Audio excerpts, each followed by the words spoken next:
Welcome to my channel. இன்றைக்கி நம்ம சாந்தியாச்சி சமையலில் செய்ய போகிறது அரைச்சி விட்ட தக்காளி சாதம், ஒன் பாட் ரைஸ், அதாவது ஒன் பாட் ரைஸ்ன்னு சொல்லலாம். இது வந்து அந்த காலத்திலே எங்கள் அம்மா பாட்டி எல்லோரும் செய்வாங்க. ரொம்ப டேஸ்ட்டாக ரொம்ப நல்லாயிருக்கும்.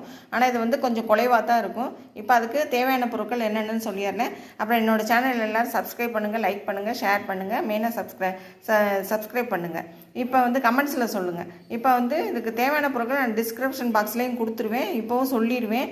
தெரியாதவங்க டிஸ்கிரிப்ஷன் பாக்ஸில் பார்த்துட்டு நீங்கள் எடுத்து வச்சு செய்யலாம். வந்துட்டு இப்போ தக்காளி வந்து 3 தக்காளி, நல்ல பெரிய தக்காளியாக 3 தக்காளி சாப்பரில் போட்டு நைஸாக வந்து கொஞ்சம் வலுவலுன்னு அடித்து வச்சுருக்கேன். அப்புறம் வெங்காயம் நீட்டமாக நம்ம தயிர் வெங்காயத்துக்கெல்லாம் நறுக்கோம்ல, அது மாதிரி 1 கப்பு நறுக்கி வச்சுருக்கேன். எண்ணெய் தேவையான அளவு, நெய் தேவையான அளவு, உப்பு தேவையான அளவு, பட்டை, கிராம்பு, ஏலக்காய் வந்துட்டு கொஞ்சோண்டு எடுத்து வச்சுருக்கேன். பிரிஞ்சி எல்லாம் எடுத்து வச்சுருக்கேன். மல்லித்தலை கொஞ்சம், அப்புறம் கருவேப்பிலை, பச்சை மிளகா 2 லேசாக கீறி வச்சுருக்கேன். அப்புறம் இது வந்து புழுங்கரிசி தான் எடுத்து வச்சுருக்கேன், சாப்பாட்டு அரிசி தான் எடுத்து வச்சுருக்கேன். நீங்கள் உங்களுக்கு எந்த ரைஸ் சமைக்கிறீங்களோ அதை எடுத்துக்கலாம். இப்போ வாங்க வீடியோக்குள்ளே போகலாம்.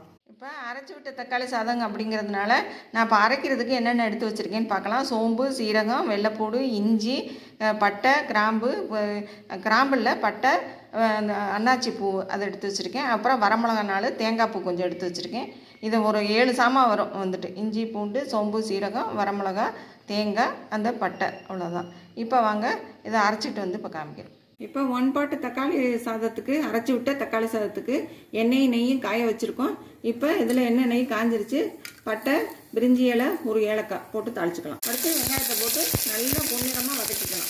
இப்போ நம்ம 1 பாட் ரைஸ் வந்து தக்காளி அரைச்சி விட்ட தக்காளி சாதம், அதுக்கு வெங்காயம் வந்து கண்ணாடி பதம் வந்துருச்சு. இப்போ கருவேப்பிலை, பச்சை மிளகா போட்டு இதையும் வதக்கிக்கலாம். தக்காளியை போட்டு நல்லா வதக்கிக்கலாம்.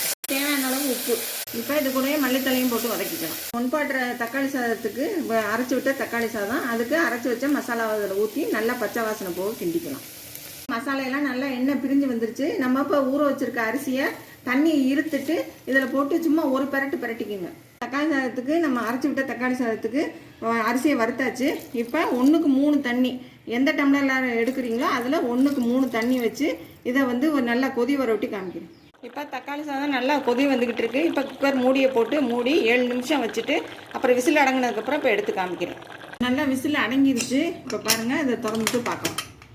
இப்போ நல்லா சூப்பராக வந்திருக்கு. இப்போ இது மேலே கொஞ்சோண்டு நெய் ஊற்றி ஒரு கிண்டிக்கலாம். 1 பாட்டு தக்காளி ரைஸ்.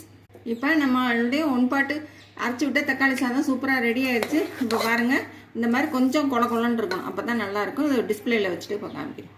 இப்போ நம்ம 1 பாட்டு தக்காளி சாதம், அரைச்சி விட்ட தக்காளி சாதம் சூப்பராக ரெடி ஆகிடுச்சு. அதுக்கு குருமா, தயிர் பச்சடி, சிப்ஸ் எல்லாம் வச்சுருக்கேன். நீங்களும் இதே மாதிரி செஞ்சு